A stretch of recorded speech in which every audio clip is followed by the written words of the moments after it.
l'histoire des femmes artistes en France en rapport avec la situation française, donc sur le plan non seulement historique, mais sur le plan des droits, de la sociologie, et donc essayer d'articuler une histoire de l'art qui soit en lien avec l'histoire sociale. Non seulement une histoire des femmes en montrant combien il y avait eu de femmes qui avaient travaillé, que ça existait, ça avait toujours existé, qu'il y avait toujours eu des femmes artistes, qu'elles avaient de temps en temps été vraiment terriblement oubliées, voire totalement refoulées, mais on voulait à la fois voir comment cette histoire s'était déroulée, mais pourquoi elle avait été refoulée et comment elle avait été refoulée.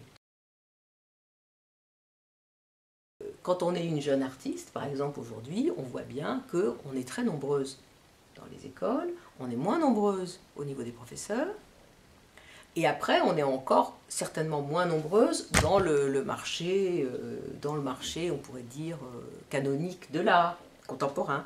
Donc qu'est-ce que ça veut dire, toutes ces choses? Il faut aussi se battre pour ce type de questionnement, je pense que c'est très important.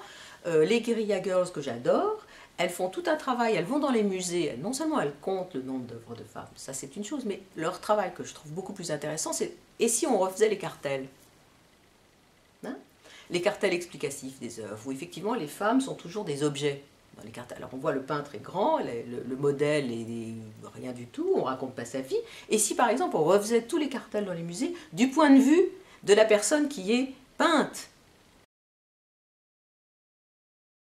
Il me semble qu'il y a beaucoup de pratiques artistiques aujourd'hui qui sont très nombreuses et qui ne sont pas du tout le fait des femmes, ou qui ne sont pas seulement sur les femmes, mais qui, en première instance, ont, on pourrait dire, une politique féministe. On dit par exemple aujourd'hui, moi je préfère de loin penser ça, que une grande partie de l'art contemporain, ou une certaine partie de l'art contemporain, n'existerait pas s'il n'y avait pas eu le féminisme. C'est comme ça que je poserais plutôt les questions, car il faut essayer de repenser à l'intérieur d'un corpus de pratiques, d'œuvres, de travaux qui sont faits, de voir comment les acquis féministes travaillent à l'intérieur de ce corpus. C'est beaucoup plus intéressant, c'est-à-dire qu'est-ce que c'est être féministe? C'est essayer de penser des rapports de pouvoir, tout simplement. Hein.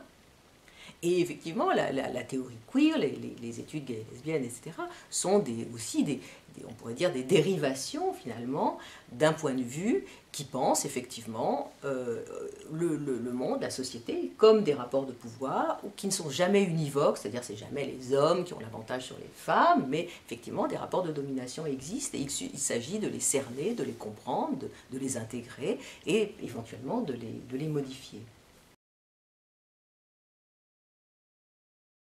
On ne peut pas essentialiser les choses. C'est-à-dire qu'on a vu, on a lu quand même la plupart des livres qui ont été écrits et qui sont des livres absolument formidables, qui sont des livres féministes, qui sont des livres importants, ce sont quand même des livres qui, d'une façon ou d'une autre, essentialisent la pratique artistique. C'est-à-dire, les livres s'appellent Femmes artistes. Donc on commence avec l'Antiquité et on finit éventuellement avec à nos jours. C'est aussi des dictionnaires, etc.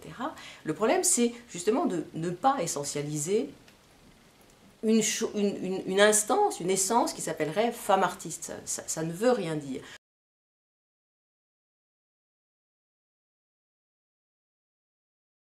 Alors écoutez, là vous me posez une question vraiment importante, c'est-à-dire la question de la transmission, de l'enseignement, et de qu'est-ce qui peut se passer dans les écoles.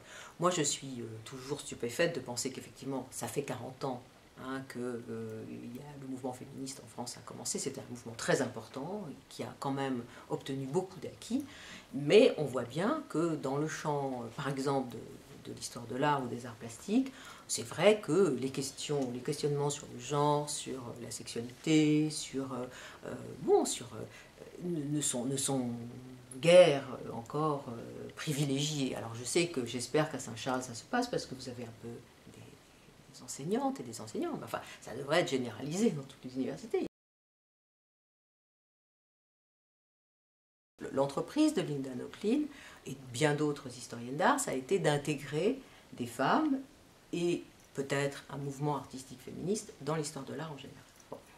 Et puis il y a d'autres historiennes d'art, comme Griselda Pollock par exemple, qui elles essayent de penser le féminisme comme un mouvement qui pose des questions à l'histoire de l'art et qui essaye de faire sortir, on pourrait dire, l'histoire des arts visuels, l'histoire visuelle, de ce qu'elle appelle le canon de l'histoire de l'art. C'est-à-dire qu'elle prend en fait le principe que l'histoire de l'art est un canon masculin et que donc, effectivement, le féminisme déborde ce canon, le fait exploser et engage à s'intéresser à d'autres approches.